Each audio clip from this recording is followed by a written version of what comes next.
En rigor, de verdad, nosotros como Facultad de Medicina, más que instalar o desarrollar polémicas, queremos cooperar. De hecho, nuestra facultad, desde el primer día, por invitación del gobierno de la provincia, participa del COE. Y la función de la facultad es, si esto fuera una guerra, nosotros seríamos una especie de avión de reconocimiento, digamos. Miramos qué está pasando para tratar de hacer algunas sugerencias y recomendaciones. Y en ese sentido, la posición nuestra, como todo médico, a todo médico le gusta siempre pensar primero en la salud y después en la economía. Pero bueno, también entiendo que si nosotros estamos en nuestras casas con la despensa llena y afuera hay tormenta, no salimos porque hay tormenta.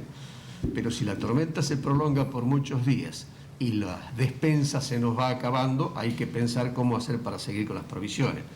Por eso es entendible algunas de las decisiones que toma el COE, que toma la provincia, referida a mantener y reactivar el aparato productivo. Yo lo que sí digo que en la reactivación del aparato productivo, que la agricultura, la ganadería y las industrias se mantengan, y para colmo estamos en la época de mayor producción agroindustrial. Me parece que es absolutamente imprescindible.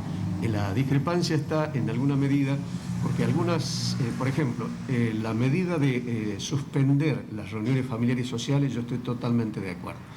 Comparto, creo que hay expresiones de la ministra o del gobernador del día de ayer en el sentido de que una gran fuente de contagios se han dado en esos encuentros familiares y sociales.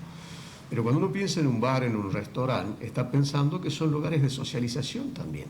Entonces, si yo no puedo reunirme con mi familia o con mis amigos en mi propio hogar, tampoco debiera poder hacerlo en un lugar destinado exclusivamente a la socialización. Mire, nosotros, al menos yo pienso lo siguiente: cuando la producción de bienes de cualquier naturaleza que sea, no exige que nosotros interactuemos. Yo puedo fabricar este lápiz y usted lo va a comprar en el momento adecuado, en el momento que quiera. Cuando usted compra un lápiz, la transacción entre el comprador y el vendedor puede durar minutos, pero una clase dura 45 minutos, una hora. Una comida en el restaurante, un par de horas. Una sentada en un bar, una hora, hora y media. Es decir, la producción y la transacción de servicios siempre implica un tiempo más prolongado de interacción en las personas, un contacto más estrecho, más prolongado, por lo tanto un riesgo mayor. Y la verdad que si a la educación se le dijo que no, lo cual yo comparto, no se puede arriesgar ni a los niños, no hay condiciones dadas para volver al aula. Si a la cultura se le dice que no, estamos sin teatros, etcétera, etcétera. Y estos son, la producción de bienes educativos y de bienes culturales es esencial en cualquier sociedad. Ahora, solamente el espacio recreativo, que es el bar, el restaurante o el gimnasio, por ejemplo, me parece, yo hubiera sido un poquito más duro. En principio, cuando discutíamos esto en el COE, para mí la idea era que estábamos medio apurados con eso, pues yo hubiera pospuesto más la reapertura. Ahora, con los últimos casos que tuvimos los últimos 10 días, yo creo que hubiera sido un poco más restrictivo en el funcionamiento de varios restaurantes. Doctor, Chicos, ¿está escuchando el club? Si le quieren hacer consultas. Sí, doctor Marcelo Cortés lo saluda. Y esta medida que tomaron, que me parece que es un punto intermedio, es decir, no cierran los bares y restaurantes, pero toman esta medida de llevar el cierre de los bares y restaurantes a las 10 de la noche y además que haya 3 personas por mesa. ¿Qué opinión tiene? ¿Es igual? Avance, yo le decía, no exactamente, yo le decía recién a sus compañeros que probablemente por ahí el gobernador o los ministros tienen mucha más información que la que uno puede tener y además obligaciones diferentes de sostener y de mantener el aparato productivo. Mi inquietud es que no basta con presentar un protocolo. Nosotros como ciudadanos hemos visto la mitad de nuestros conciudadanos en la calle sin usar el barbijo. Sí, o entramos a un bar o a un restaurante y la distancia no se cumple, los empleados y los dueños de varios restaurantes atienden a cualquier cliente, use o no use el barbijo, y nosotros tenemos una responsabilidad como ciudadanos: lavarnos las manos, usar tapaboca permanentemente, no estar más de 15 minutos en lo posible en interacción con una persona que no conocemos, etcétera, etcétera. Pero quien presenta un protocolo tiene el deber de cumplirlo. La presentación del protocolo significa que yo concedo los bienes materiales para que ese protocolo se cumpla: alcohol en gel, una alfombra sanitizante en la entrada y salida, ventilación de los espacios cerrados, etc. Y la verdad que la experiencia muestra en la calle, basta con recorrer un poco nuestra ciudad y vemos que eso exactamente no se cumple. La verdad tengo mucho temor de que de algún modo esos constituyen elementos que vayan a multiplicar las tasas de contagio, ¿no? Doctor, Pero hay un órgano de control de la provincia que estaba haciendo los controles y cuando los entrevistamos, en la mayoría de los casos, decían que sí cumplían con todas las normas, de los cuales se había las mesas separadas por 3. O sea, creo que la mayoría de los bares, por lo menos en el microcentro, sí se atenieron estas normas.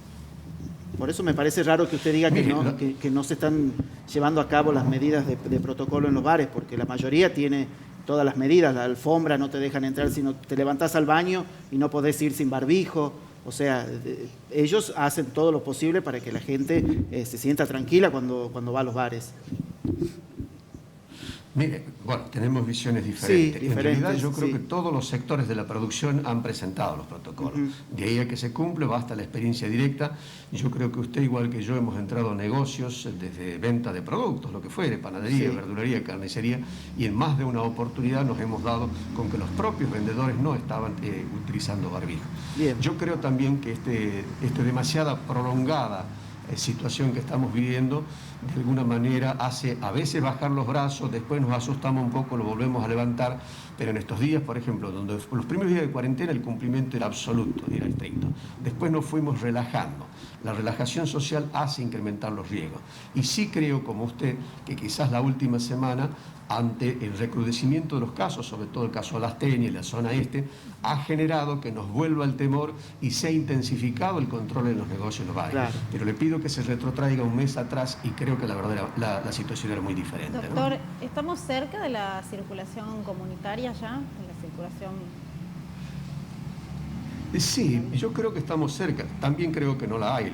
Los datos que maneja el Ministerio de Salud y que los publica, y yo creo en esos datos, porque no hay razón alguna para que el gobierno falte a la verdad en ese sentido, está señalando que no hay circulación comunitaria. Ahora bien, al ciudadano común...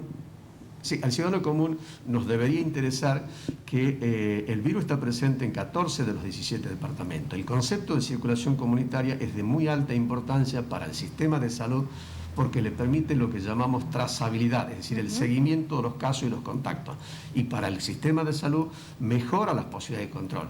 Ahora bien, es un problema que no creo que la ciudadanía debiera estar demasiado pendiente de esa situación. De lo que debemos estar pendiente, que si está en 14 de los 17 departamentos, puede estar en la misma manzana en que yo vivo, en la misma cuadra donde yo vivo, ¿no? Es que esa justamente es la confusión o la polémica que se había generado, de que decían, no, pero ¿cómo que no hay circulación viral, no hay circulación comunitaria del virus, si tenemos en tantos departamentos y eso? Bueno, eso estaba generando como un poco de ruido, doctor, ¿no? Entre la comunidad. Sí, yo creo también que un ruido muchas veces generado por la ansiedad que genera esto en la ciudadanía, pero repito, el concepto de circulación comunitaria es importante para el sistema de salud, porque significa para ellos, para los epidemiólogos que hacen trabajo de campo, sabemos dónde está la punta del ovillo, podemos hacer seguimiento y controlar el foco que se ha producido. Ahora, repito, para el ciudadano común nos debería preocupar que sean más que duplicados los casos en los últimos 10 días, lo que significa que estamos en plena curva de ascenso, significa que no hay que abrir más actividades, yo diría controlar duramente las que ya están abiertas y rogar a Dios que no tengamos que volver atrás. En lo personal no creo que debamos volver atrás, pero también creo que si esto se intensifica va a haber que pensar en esa alternativa. Doctor, gracias a Dios, y también eso me parece... Sí, adelante, iba a decir.